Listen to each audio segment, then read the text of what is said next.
క్రీస్తునందు ప్రియ దేవుని బిడ్డలారా, ప్రభు రక్షకుడైన యేసుక్రీస్తు శుభనామములో మీ అందరికీ నా నిండు వందనాలు తెలియజేస్తున్నాను. ఇట్టి తరుణం మనకి ఇచ్చినందుకై దేవాది దేవునికి నా నిండు కృతజ్ఞతలు తెలియజేస్తున్నాను. ఈ దినమునకై ఏర్పాటు చేయబడిన పరిశుద్ధ లేఖన భాగము యోహాను సువార్త 2వ అధ్యాయము 1వ వచనాన్ని చదువుతున్నాను. యోహాను సువార్త 2వ అధ్యాయము ఈరోజు ధ్యానం చేసుకుందాం. 1వ వచనాన్ని చదువుతున్నాను. 3వ దినమున గలిలయలోని కానా అను ఊరిలో ఒక వివాహము జరిగెను. యేసు తల్లి అక్కడ ఉండెను. యేసును ఆయన శిష్యులను ఆ వివాహమునకు పిలువబడి ప్రార్థించుకుందాము. అందరూ తల ఉంచి కళ్ళు మూసుకున్నట్లయితే ప్రార్థన. మహాగణుడు మహోన్నతుడు సర్వశక్తి మిక్కిలి కనికరం కలిగిన ప్రభువా, ఈ దినమున నీ పక్షాన నిలబడబోతుండగా ఎవరైతే నీ మాట వినుచున్నారో వారందరిలో కూడా నీ ఆత్మ కార్యాన్ని జరిగించండి. ఈ వాక్యం ద్వారా వారి జీవితాల్లో వాక్యం ఫలించినట్టుగాను తద్వారా వారు జీవించి నీ ద్వారా మేలు పొందేటువంటి వారిగా చేయండి. నీ వాక్యం బ్రతికించేది, బాధల్లో నెమ్మదించేది కనుక ఇట్టి వాక్యం మందవేడలని కనికరాన్ని చూపి నీ మహిమాగణత ప్రభావాన్ని మీరే పొంది ఆశీర్వదించమని యేసు దినాములు అడిగి వేడుకుంటున్నాము మా ప్రియ పరలోకపు తండ్రి, ఆమేన్. యోహాను సువార్త 2వ అధ్యాయము చాలా ప్రాముఖ్యమైనది. ఎందుకంటే యేసు ప్రభు శిష్యులు ఆయన యందు విశ్వాసం ఉంచడానికి ఈ అద్భుతము కారణభూతమైంది. యేసు ప్రభు ప్రారంభ పరిచర్యలో అద్భుతాన్ని చేస్తాడు. ఆయన ద్రాక్ష రసాన్ని తయారు చేయటం, నీటిని ద్రాక్షారసంగా చేయడము అద్భుతము.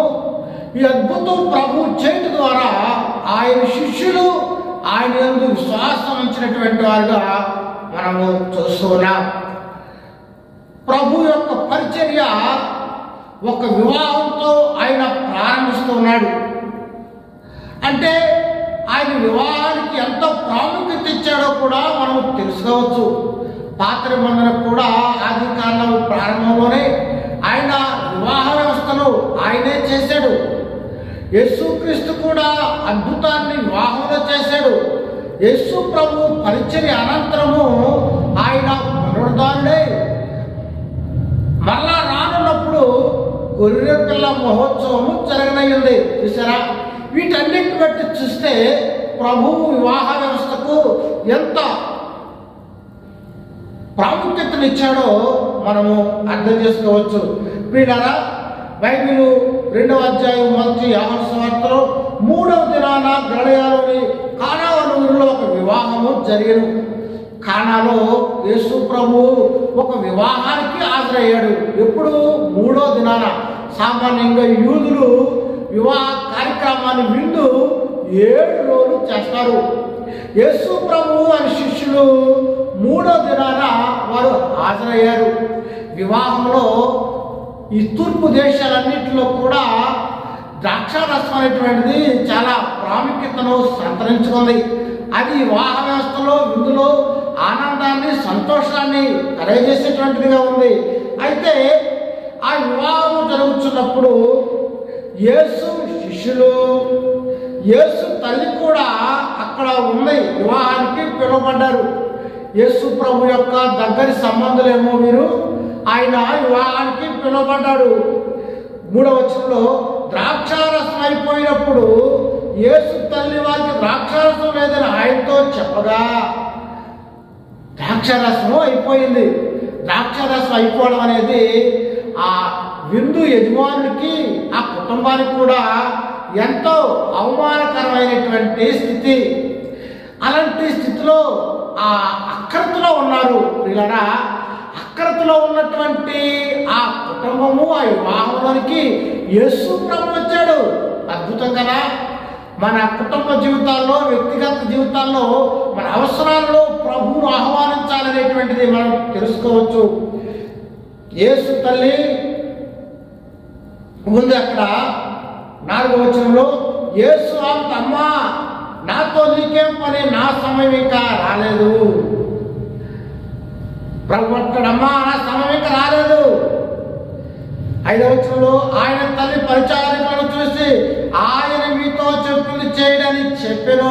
మరి ఏ తల్లి చెబుతుంది? ఆయన మీతో చెప్పింది చేయండి. ప్రియా దేవులారా, ఆయన అనగా యేసు ప్రభు చెప్పింది చేయాలి, ఆయన మాట వినాలి. ఆయన మాట చొప్పున జీవిస్తే మనకు ఏది కూడా కొదువు లేదని మరియ తల్లి చెప్పేటువంటిదిగా ఉంది. అక్కడ అన్నీ ఉన్నాయి కానీ అవసరత ఉంది. ఒక అక్కరత మనం చూస్తున్నాం. యేసు ప్రభు కూడా అక్కడే ఉన్నాడు. పిల్లరా, అది ఎలాంటి అవసరమైనా సరే ప్రభు ఉన్న చోటున ఏ కొదువు కూడా ఉండదనేటువంటిది వాస్తవము. 6వ వచనంలో యూదుల శుద్ధీకరణ ఆచార ప్రకారము 2-3 తూముల పట్టు 6 రాతి బాణలు అక్కడ ఉంచబడి ఉండెను. యూదులకు శుద్ధి అనేటువంటిది చాలా ప్రాముఖ్యమైన ఆచారాలు. ఆ వివాహానికి విందుకు వెళ్ళబోయే ముందుగా వారికి బానిసలు ఉంటారు, వారు పాదాలు కడుగుతారు. ఆ విధంగా అక్కడ 6 రాతి బాణలు ఉన్నాయి. అవి కేవలము పాదాలు కడుక్కుంటాకు మాత్రమే, కాలు కడుక్కుంటాకు మాత్రమే ఉపయోగపడేటువంటి అవి బాణంలో నీళ్ళు ఉండయి. అక్కడ 7వ వచనంలో యేసు ఆ బాణలు నీళ్ళతో నింపుడని చెప్పగా వారు వాటిని అంచులు పట్టుకొని నింపారు. యేసు ప్రభు చెబుతున్నాడు, ఆయన అక్కడ ఉన్న వనరులు వాడుకుంటున్నాడు, వాటిని నీళ్ళతో నింపమని ప్రభు చెప్పాడు. పూర్తిగా అంచుల వరకు నింపారంటే అర్థం ఏంటంటే ఇక అందులో బెల్లమో పంచదారో కలిపేటువంటి అవకాశం అక్కడ ఏమాత్రం కూడా లేదు. అంచుల వరకు నింపారు. ఆయన మాట ప్రకారం చేశారు. అప్పుడు ఆయన వారితో మీరిప్పుడు ముంచి విందు ప్రధాని వద్దకు తీసుకుని పోండి చెప్పగా వారు తీసుకొని పోయి ఆ ద్రాక్షరసం ఎక్కడ నుండి వచ్చును ఆ నీళ్లు ముంచి తీసుకుపోయిన పరిచారకులకే తెలిసింది కానీ విందు ప్రధానికి తెలియకపోయింది కనుక ద్రాక్షరసం ఆ నీళ్లు రుచి చూసినప్పుడు ఆ విందు ప్రధాని కుమారుని పిలిచి ప్రతివాడు వాడిలో మొదట మంచి ద్రాక్షరసం పోసి జరుగు మత్తుగా ఉన్నప్పుడు జబ్బు రసం పోయాను, నీవైతే ఇది వరకు మంచి ద్రాక్షరసం ఉంచుకొని అతనితో చెప్పాను. ద్రాక్షరసాన్ని పోసారు, వాళ్ళు త్రాగారు. తాగిన వారు ఇస్తున్న సాక్ష్యం ఏమిటంటే నీవు ముందు మంచి ద్రాక్షరసాన్ని పోతారు, మంది ఎక్కువైతే మజ్జిగ పలసన్న రీతిగా అందులో నీరు కలిపేసి పోస్తారు కదా. ఇదివరకు కంటే ఇప్పుడు మంచి ద్రాక్షరసాన్ని పోసేవని ఇందు ప్రజలను అడుగుతున్నారు. ఆయన ఆశ్చర్యపోతున్నాడు. ఎందుకంటే ఇందు ప్రధానికి కూడా అది ఎట్లా వచ్చిందో తెలియదు ఆయనకు. ఈ సాక్ష్యాన్ని ఎవరు చెబుతున్నారు? ఈ విషయాన్ని తాగిన వ్యక్తి చెబుతున్నారు. అంటే ఇతడు ముందుగా ఒకసారి ద్రాక్షరసాన్ని తాగాడు, మరలా త్రాగాడు. అంటే తిన్న వ్యక్తే మరలా తిన్నాడు, త్రాగిన వ్యక్తే మరలా తాగాడు. కనుక ఆయన అన్నాడు, ఇదేంటి ముందు ద్రాక్షరసం కంటే ఇప్పుడు ద్రాక్షరసం చాలా బాగుంది, ముందు దానికంటే ఇప్పుడు మంచి ద్రాక్షరసాన్ని పోసావు. అందరైతే ముందు మంచిది పోసి జనము మత్తుగా ఉన్నప్పుడు సన్నాసిని పోస్తారు కదా, నీవు మంచిగా పోసావు. అంటే యేసు ప్రభు ఎంత గొప్ప అద్భుతకరుడో మనం అర్థం చేసుకోవచ్చు. ముందు ద్రాక్షరసం కంటే యేసు ప్రభు తయారు చేసిన ద్రాక్షరసము ఎంతో శ్రేష్టమైనటువంటిది. పిల్లరా, యేసు ప్రభు ఎక్కడుంటే అక్కడ అద్భుతమైనటువంటి కార్యాలు మనం చూడగలుగుతాము. 11వ వచనంలో గలిలయలోని కానానులో యేసు ఈ మొదటి సూచక్రియలు చేసి తన మహిమను బయలుపరచెను. అందువలన శిష్యులు ఆయన యందు విశ్వాసం ఉంచిరి. చూసారా, యేసు ప్రభు మాటతోట అద్భుతం జరిగింది. పోసింది నీళ్ళే, అంచుల వరకు నింపారు. కానీ యేసు ప్రభు యొక్క మాటతో ద్రాక్షరసం ఎలా ఉంటుంది? రంగు ఎర్రగా ఉంటుంది, రుచిగా ఉంటుంది, మంచి వాసన కూడా ఉంటుంది. యేసు ప్రభు మాటతోనే రంగు, రుచి, వాసన అన్నీ వచ్చేసినాయి. అద్భుతం జరిగిపోయింది. ప్రియా దేవులారా, నీ జీవితం కూడా ప్రభు మార్చగలడు. యేసు ప్రభు నీటిని ద్రాక్షారసంగా మార్చాడు. ఆయన గొప్ప అద్భుతం చేశాడు, మార్పులు కలగజేశాడు. ఆయన మోషే అయితే నీటిని ద్రాక్షారసం కాకుండా రక్తంగా మార్చాడు. ఆయన నీటిని ద్రాక్షారసంగా మార్చినవాడు యేసు ప్రభువే. మోషే నీటిని రక్తంగా మార్చాడు, దానివల్ల మన ఉపయోగమా? లేదు. పాత నిబంధనలో నీరు రక్తమైంది, నూతన నిబంధనలో యేసు రాకతో నీరు ద్రాక్షరసం అయ్యి ప్రజలందరికీ ఉపయోగపడింది. హల్లెలూయా.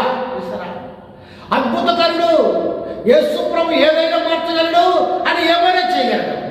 నీ జీవితం కూడా రంగు, రుచి, వాసన లేకుండా, ఒకవేళ ఎందుకు పనికి రాకుండా నిరుపయోగంగా నీ జీవితం ఉందేమో, కానీ వాక్యం వింటున్న ప్రియ బిడ్డ, నీ జీవితాన్ని మార్చగలడు, ఆయన ఏమైనా చేయగలడు. యేసు ప్రభువుని కుటుంబ జీవితంలో, వివాహ జీవితంలోనికి ఆహ్వానిస్తే ఆయన ఏదైనా చేయగలడు, ఏమైనా చేయగలడు. ఎందుకంటే ఆయనకు అన్నీ సాధ్యమే. ఇక్కడ నీటిని ద్రాక్షారసంగా మహిమలు చేసినటువంటి వాడుగా, గొప్ప మార్పులు కలిగజేసినటువంటి వాడుగా యేసు ప్రభువును మనము చూస్తున్నాము. బైబిల్ చెప్తుంది, ఆ ఇంటి విందు యజమానుడు విశ్వసించలేదు, పెళ్లి కొడుకు కూతురు విశ్వసించలేదు, ఎవరు కూడా విశ్వసించలేదు. కానీ ఎవరు విశ్వసించారంటే ఆయన శిష్యులు ఆయన యందు విశ్వాసం ఉంచిరి. ప్రియా దేవులారా, యేసు ప్రభు యొక్క శిష్యులను ఆయన బలపరుచుకున్నాడు. దీని ద్వారా ఆయన విశ్వాసం ఉంచారు. నీవు నేను కూడా ప్రభు శిష్యులు అయి ఉన్నావు, అనుసరించేవారుగా ఉన్నావు. నీవు నేను ఆయన యందు విశ్వాసం ఉంచేటువంటి వారుగా ఉండాలని లేఖనము సెలవిస్తూ ఉంది. 12వ వచనం చదువుతున్నాను. అట్లు తర్వాత ఆయనయు, ఆయన తల్లియు, ఆయన సహోదరులను, ఆయన శిష్యులు కపెర్నహూమునకు వెళ్ళి అక్కడ కొన్ని దినములుండిరి. వీళ్ళరా, కపెర్నహూము ఆయన నివాస స్థలం. కపెర్నహూములో యేసు ప్రభువు అనేక అద్భుతాలు చేశాడు. ఆయన వాళ్ళందరూ కూడా అక్కడ ఉన్నటువంటి వారుగా ఉన్నారు. ఆయన సొంత స్థలంగా కపెర్నహూము ఉంది. 11వ వచనంలో, యూదుల పస్కా పండుగ సమీపంగా యేసు యెరూషలేమునకు వెళ్ళి దేవాలయంలో ఎడ్లను, గొర్రెలను, పావురాలను అమ్మువారును, రూకలు మార్చువారును కూర్చున్నట్టు చూచి, త్రాళ్ళతో కొరడాలతో చేసి గొర్రెలను, ఎడ్లన్నింటినీ దేవాలయంలో నుండి తోలివేసి, రూకలు మార్చువారు రూకలను చల్లివేసి వారి బళ్ళను పడద్రోసి, పావురములను అమ్మవారిని వీటిని ఎక్కడి నుండి తీసుకొని పొండి, నా తండ్రి ఇల్లు వ్యాపారకులుగా చేయకూడని చెప్పెను ఆయన శిష్యులు.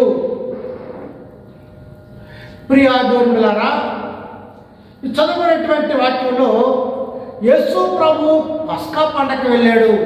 పస్కా పండుగ యూదులు అనుసరించేటువంటి విమోచన పండుగ. ఇశ్రాయేలులకు విమోచనార్థమై ఆ పండుగను జరుపుకుంటారు. ఆ పండగ యేసు ప్రభు వెళ్ళాడు. దేవాలయానికి వెళితే అక్కడ ఆవరణలో వ్యాపారం సాగుతుంది. ఆత్మీయంగా ఉండవలసినటువంటి ఆ దేవాలయము ఆవరణలో వ్యాపారం అంతా కూడా అధిక రేట్లతో ప్రజలు ఇబ్బంది పెట్టేటువంటి విధంగా, అనగా ఆత్మీయత ఉండవలసినటువంటి ప్రదేశంలో వ్యాపార కలాపాలు ఎక్కువైపోయి, అంతేకాకుండా అక్కడ ఈ ఎక్స్చేంజింగ్ బ్యాంకింగ్, దేవాలయంలో ప్రతి స్త్రీ ప్రతి పురుషుడు, 12 సంవత్సరాలు దాటినటువంటి ప్రతి స్త్రీ, 14 సంవత్సరాలు దాటిన ప్రతి పురుషుడు దేనారం చొప్పున దేవాలయానికి సంవత్సరానికి పన్ను చెల్లించాలి. పన్ను చెల్లించాలంటే యూదులు ప్రపంచ దేశాలను అంతా కూడా పస్కాకు వస్తారు. వేరే దేశ కరెన్సీ దేవాలయంలో చెల్లదు కనుక అక్కడ రూకలు మార్చుకోవాలి. ఆవరణంతా కూడా బ్యాంకింగ్లతో, గోవుల వ్యాపారాలతో, పౌరాల వ్యాపారంతో, బలి సంబంధమైన వ్యాపారాలతో అంతా కలుషితం అయిపోయింది. అక్కడ చూస్తే ఆవరణలో స్త్రీలు అన్నీ ఉండాలి ఆవరణలో, కానీ అక్కడ వ్యాపారం ఉంది. వీళ్ళకి స్థలం లేకుండా అయిపోయింది. యేసు ప్రభు చూశాడు అది. నా మందిరం ప్రార్థనా మందిరం వ్యాపారంగా గందరగోళంగా స్త్రీలకు అన్నిలకు స్థలం లేకుండా చేశారని అవన్నీ పడగొట్టేసి కొరడా పట్టుకుని కుట్టాడు. కొరడాతో ఎవరిని కొడతారు? పశువులు కొడతారు. అలాగా పశువులు వలె వాళ్ళందరినీ కూడా కొట్టి దేవాలయనంతా కూడా శుద్ధి చేసినటువంటి వాడుగా ఉన్నాడు. పిల్లరా, అక్కడ ఎంత అన్యాయమైన వ్యాపారం జరుగుతుందంటే 4 పైసల కంటే తక్కువగా అమ్మవలసినటువంటి ఆ పావురాన్ని అక్కడ 70 పైసలకు పైగా అమ్ముతున్నారు. అనగా అధిక రేట్లతో వ్యాపారం చేస్తున్నారు. అదంతా కూడా ప్రభువుల కోపం వచ్చి దేవాలయాన్ని ఆయన శుద్ధి చేసి అన్నాడు, నా తండ్రి ఇల్లు వ్యాపారముగా చేయకూడని చెప్పాను. చూసారా, దేవుని మందిరం పరిశుద్ధమైంది. అది అన్యజనులకు స్త్రీలు ఆవరణలో ఉండాలి. వారికి స్థలం లేకపోతే ఆయన శుద్ధి చేసి కొరాక కొట్టి దేవాలయానంతా కూడా శుద్ధి చేసినటువంటి వాడుగా ఆయన ఉన్నాడు. బైబిల్ చెబుతుంది, నీ ఇంటిని గురించిన ఆసక్తి నన్ను భక్షించుదని రాయమన్నట్లు జ్ఞాపకము చేసుకున్నది. పిల్లరా, కీర్తనలో చూస్తాం 69:9 ఇదే వచనాన్ని, దేవుని యొక్క మందిరము అందులో వ్యాపారం జరగడం అనేది ఆయన హర్షించలేకపోయే విషయంగా ఉన్నది. 18వ వచనంలో, కాబట్టి యూదులు నీవు ఈ కార్యములు చేయుచున్నావే, ఏ సూచక క్రియలను మాకు చూపించడం అని ఆయన అడగగా, యేసు ఈ దేవాలయం పడగొట్టుడి, 3 దినముల్లో దాన్ని లేపుతునని వారితో చెప్పాను. ప్రభు అంటాడు, ఈ దేవాలయం పడగొట్టి 3 దినాల్లో కడతానని. వాళ్ళు ఆశ్చర్యపడుతున్నారు. మాకేదో సూచక్రియ చూపమంటే దేవాలయం పడగొడతానంటే ఇది దేవదోషణ. ఎందుకంటే యూదులకు దేవాలయం అనేది చాలా ప్రాముఖ్యమైంది. పైగా దేవుడన్నా దేవాలయం అన్నా యూదులకు ప్రాముఖ్యం కనుక ఇలాంటి వ్యాఖ్యానాలు చేయటం అనేటువంటిది దేవదోషణకు సంబంధించినటువంటి విషయంగా ఉన్నది. 21వ వచనము, అయితే ఆయన తన శరీరమును దేవాలయమును గురించి ఈ మాట చెప్పెను. ఆయన మృతుల్లో నుండి లేచిన తర్వాత ఆయన ఈ మాట చెప్పనని ఆయన శిష్యులు జ్ఞాపకం చేసుకొని లేఖనమును యేసు చెప్పిన మాటను నమ్మిరి. ప్రియులారా, ఈ దేవాలయాన్ని పడగొడితే 3వ దినాలు కడతానన్నాడు. అయితే ఆయన దేని గురించి మాట్లాడాడంటే వాస్తవంగా ఉన్నటువంటి ఆ దేవాలయాన్ని గురించి కాదు, కానీ ఆయన దేహం అనేటువంటి దేవాలయాన్ని గురించి మాట్లాడాడు. వాస్తవంగా దానిని దేవాలయాన్ని కట్టడానికి 40 సంవత్సరాల కంటే ఎక్కువ పట్టింది. మరి ఎలా కడతాడు? ఆయన మాట్లాడింది ఈ బాహ్య సంబంధమైనటువంటి దేవాలయాన్ని గురించి కాదు, కానీ ఆయన దేహమే దేవాలయము. దానిని పడగొట్టనగా ఆయన చనిపోయి పునరుద్ధరణయి 3వ దినాన సజీవుడవుతాడన్నటువంటి విషయాన్ని గురించి ఆయన మాట్లాడేటువంటి వాడు ఉన్నాడు. కనుక వారు అర్థం చేసుకోలేదు. సిలువ వేసేటప్పుడు కూడా ఆయనలో ఏ వైఫల్యమో దొరకక ఈయన దేవాలయాన్ని పడగొట్టి 3వ దినాన కడతానన్నాడు, లేపుతానన్నాడు. కాబట్టి ఇతను దేవదోషాలు చేశాడు కనుక ఇతను సిలువేయండి అని వారందరూ కూడా అన్నారు. వారి కేకలే తెలిసినాయి. ఎందుకంటే ఆయన శరీరమైనటువంటి దేవాలయాల గురించి మాట్లాడుతూ ఆయన పునరుద్ధరణై 3వ దినాలు లేస్తానని చెప్తే వారు అర్థం చేసుకున్నటువంటి వారు కాదు. కృష్ణాందు ప్రియా దేవులారా, 23వ వచనాలు చదువుతున్నాను. ఆయన పస్కా పండుగ సమయమున యెరూషలేములో ఉండగా ఆ పండుగలు అనేకులు ఆయన చేసిన సూచనలు చూచి ఆయన యందు విశ్వాసం ఉంచిరి. అయితే యేసు అందరిని ఎరిగిన వాడు కనుక ఆయన తను వారు వశము చేసుకోలేదు. ఆయన మనుషులు ఆంతరంగము ఎరిగిన వంటి వాడు. చూసారా, యేసు ప్రభు అనేకమైనటువంటి కార్యాలు, కానా పెళ్లిలో చేసిన కార్యము, దేవాలయాల్లో శుద్ధి చేయడము, కానా వివాహంలో ఆయన నీటిని ద్రాక్షారసం చేసినటువంటి మార్పు చేశాడు. ఆయన గ్రేట్ చేంజింగ్, దేవాలయం క్లీన్ శుద్ధి చేశాడు. ఇవన్నీ కూడా యెరూషలేములో ఉన్నటువంటి వారందరికీ కూడా తెలుసు. ఆయన క్రియల గురించి తెలిపినటువంటివిగా ఉన్నవి. కనుక ఆయన యందు విశ్వాసం ఉంచారు. యేసు ప్రభు అంటే లోకమే వెళ్ళింది. 5,000 మంది వెంబడించారు. ఆయన కొరకు దేవాలయం ఎదురు చూస్తుంది అనగా దేవాలయంలో అనేక మంది యేసు ప్రభు అని గుర్తించారు. మెస్సీగా చాలా మంది గుర్తించారు. కనుక ఆయన యందు విశ్వాసం ఉంచారు ఆయన క్రియలను బట్టి. అంతేకాకుండా ఆయన అందరి ఆంతర్యం ఎరిగినవాడు. హల్లెలూయా. ఆయన హృదయ రహస్యాలు తెలిసినవాడు. మనం బాహ్య రూపాన్ని చూస్తాం, పైకి బాగుంటే చాలా బాగున్నాడు అంటారు, కానీ he no all of your inner also. ఆయన నీలో ఉన్నారు చూసేవాడు. ఆయన అనేక అంతరంగాలు ఎరిగినటువంటి వాడు ఉన్నాడు. 25వ వచనంలో కనుక ఎవడను మనుషుని గురించి ఆయనకు సాక్ష్యం నక్కర లేదు. చూసారా, ఆయనకి ఎవరి గురించి చెప్పక్కర్లా. ఈ ఎక్కట ఆ ఎక్కట ఆయమ్మెట్ట అయ్యమ్మెట్ట అవసరం లేదు. ఎందుకంటే ఈ నో ఆల్ అబౌట్ యు, నీ గురించి అన్ని ఆయన తెలుసు. కారణం ఏంటంటే ఆయన హృదయాంతరంగాలు ఎదిగినటువంటి వాడు.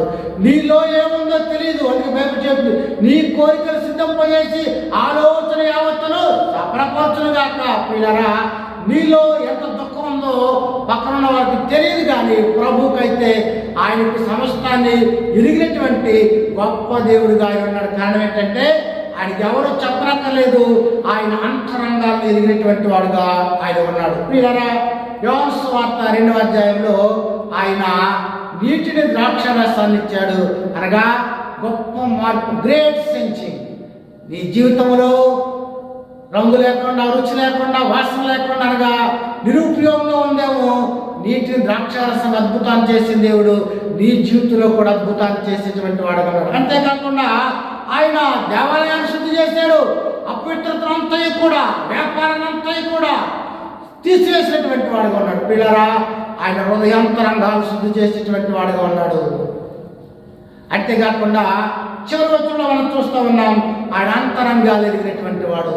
నీలో ఏ బాధ ఉందో, నీలో ఏ వ్యాధి ఉందో, ఏ అంతరంగికంగా నువ్వు కృంగిపోతున్నావు, కానీ నీ హృదయాన్ని చూసి ఆయన బాగు చేశాడు. పిల్లరా, బెతెస్దా కోనేరు యొద్ద 38 ఏళ్ల నుండి పడి ఉన్నాడు.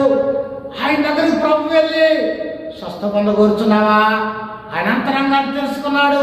ఆయనే వెళ్ళాడు, ఆయనే లేవనెత్తాడు. అలాగే నువ్వు ఏ బాధల్లో ఉన్నా సరే నీ అంతరంగం ప్రభు తెలుసు. ఆయన నీ పట్ల ఏ కార్యమైనటువంటి నీ చేయగలిగినటువంటి వాడు ఉన్నాడు. కనుక అట్టి గొప్ప మార్పు, అట్టి శుద్ధి, అట్టి అంతరంగంలో ప్రభు గొప్ప కార్యం ఆశిస్తూ ఈ నా మాటలు ముగిస్తున్నాను. దేవుడి మాటలు ఆశీర్వదించిన గాక. ఆమెను ప్రార్థన చేసుకుందాం. మమ్మల్ని ఇంట్లుగా ప్రేమించిన మా ప్రియ పరలోకపు తండ్రి, ఈ వాక్యం ఉన్న ప్రతి ఒక్కరిలో కూడా గొప్ప కార్యాలు చేయండి. నీటిని ద్రాక్షారసంగా మార్చిన ప్రభువా, తద్వారా అనేకులు ఏదో నమ్మిక ఉంచారు, విశ్వాసం ఉంచారు తండ్రి. అలాగే మా జీవితాల్లో కూడా దేవా, నిరుపయోగంగాను మా జీవితాల్లో కూడా గొప్ప కార్యాలు చేయమని ప్రార్థిస్తున్నాను. వాక్యం ఎవరైతే విన్నారో వారందరిలో కూడా గొప్ప కార్యాలు చేయమని, మహిమగణత ప్రభావం మీరే పొందమని యేసు దివ్యనామములో వేడుకుంటున్నాం తండ్రి. ఆమేన్. తండ్రి అయిన దేవుని ప్రేమ, కుమారుడు యేసుక్రీస్తు కృప, పరిశుద్ధాత్మ సహవాసము ఇప్పుడు సదాకాలం తోడై ఉండి కాచి కాపాడుగాక. ఆమేన్. God bless.